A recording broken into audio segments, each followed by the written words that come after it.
Halo rekan-rekan semuanya, bertemu kembali di Skripsi Tesis Channel referensi bagi mahasiswa dan akademisi. Saya beri nama channel ini seperti itu karena ini merupakan salah satu channel yang membahas tentang dunia perkuliahan, di mana di dalamnya juga termasuk mengenai skripsi, tesis, atau karya tulis ilmiah lainnya, dan juga tugas-tugas mahasiswa lainnya. Oke, di kesempatan kali ini saya akan mencoba menjelaskan tentang manfaat penelitian. Kenapa manfaat penelitian perlu saya jelaskan juga? Karena manfaat penelitian ini kadang dianggap tidak penting, padahal sebenarnya sangatlah penting. Di manfaat ini sering ditanyakan sebenarnya oleh dosen pembimbing, misalnya ketika rekan-rekan konsultasi dengan dosen pembimbing, ataupun ketika ujian sidang proposal atau sidang hasil. Biasanya manfaat penelitian ini sering ditanyakan oleh dosen penguji. Nah, untuk hal tersebut makanya sebelum kita melakukan penelitian juga sebenarnya haruslah kita tahu apa sih manfaat penelitian kita, sebenarnya seperti itu.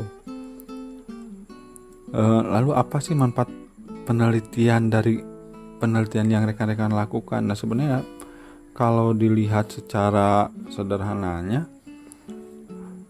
manfaat sebuah penelitian itu akan kita ketahui nanti setelah penelitian itu. Manfaat penelitian itu akan terlihat secara realnya itu nanti setelah kita penelitian. Nah, oke, langsung saja kita menjelaskan mengenai manfaat penelitian ya rekan-rekan.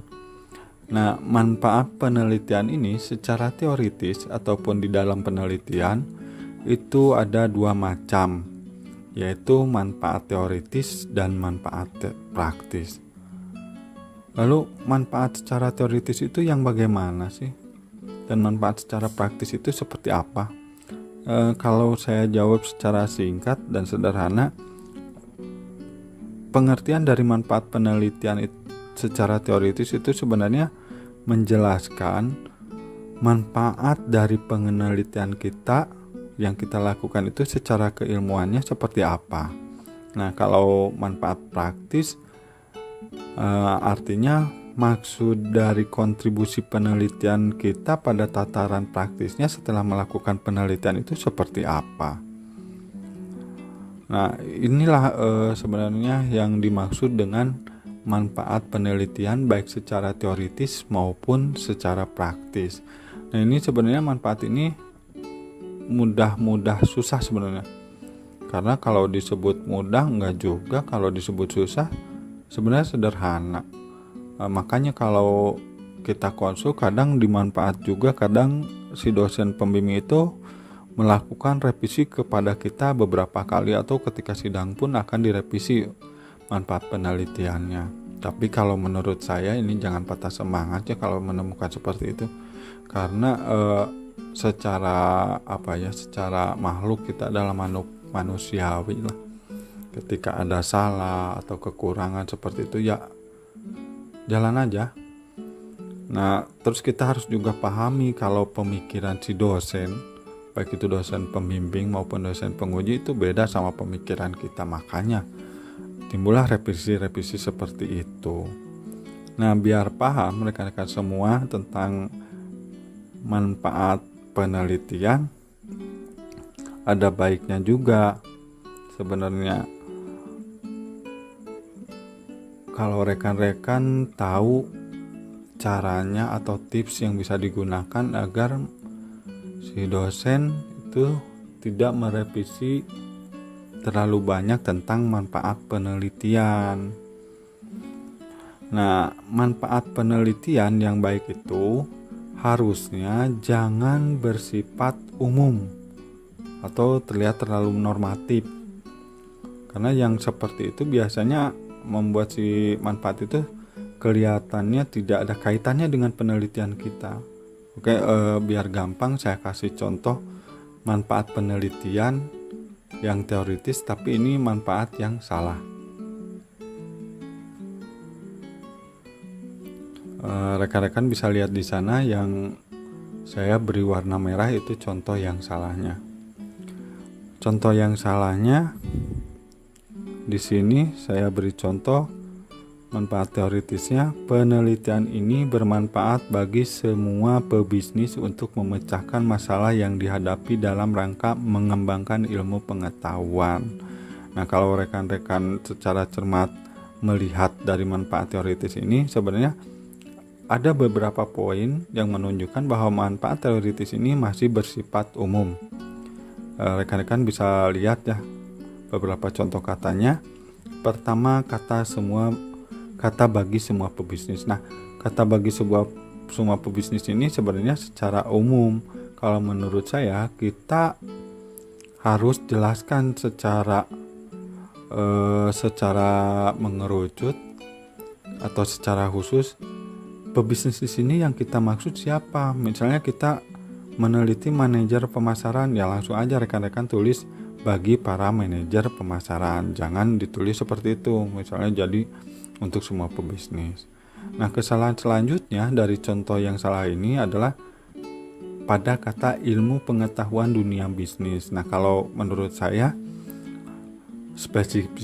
spesifikasikan saja sama rekan-rekan pengetahuannya dunia bisnis yang mananya. Misalnya pemasaran, ya tulis aja langsung ke pemasaran. Jadi kalau contoh salah tadi udah kita revisi, mungkin kata-katanya jadi seperti ini yang ditulis warna hitam itu. Jadi kata-katanya menjadi penelitian ini bermanfaat bagi manajer pemasaran untuk memecahkan masalah yang dihadapi dalam rangka mengembangkan ilmu pengetahuan mengenai pemasaran. Nah, itu tadi tentang manfaat teoritis. Nah, selanjutnya kita melanjut tentang manfaat praktis.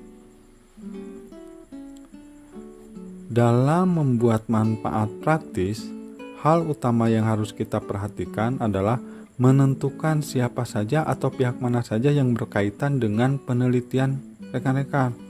Misalnya kalau rekan-rekan melakukan penelitian yang lokasinya di sekolah misalnya, kita lihat kalau penelitian kita itu untuk di lingkungan sekolah manfaatnya bagi siapa aja. Misalnya untuk siswa, guru, kepala sekolah, misalnya seperti itu. Jadi kita kalau di tujuan praktis itu harus ditentukan siapa segmen yang dianggap berpengaruh terhadap manfaat penelitian ini. Seperti tadi misalnya siswa, guru, kepala sekolah. Kita jangan membidik manfaat praktisnya bagi yang di luar sekolah.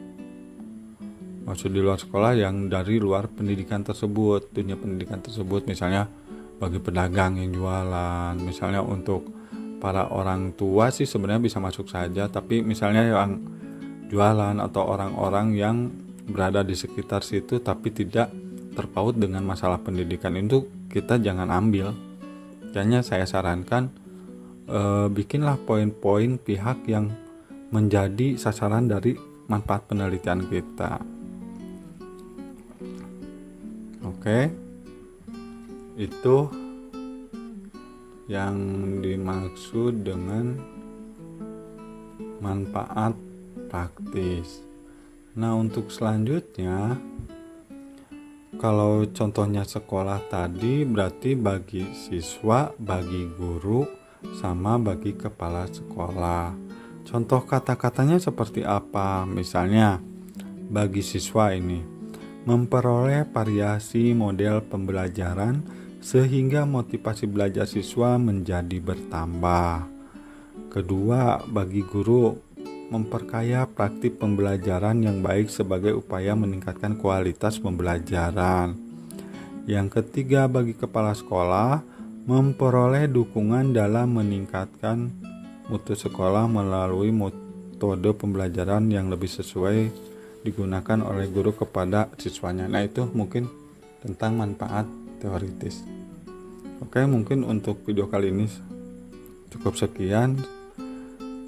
Silakan jika ada yang masih dipertanyakan Anda sampaikan di kolom komentar. Jangan lupa subscribe, like, dan share video ini kepada teman-teman. Sekian, terima kasih, salam sukses dan semoga sukses selalu.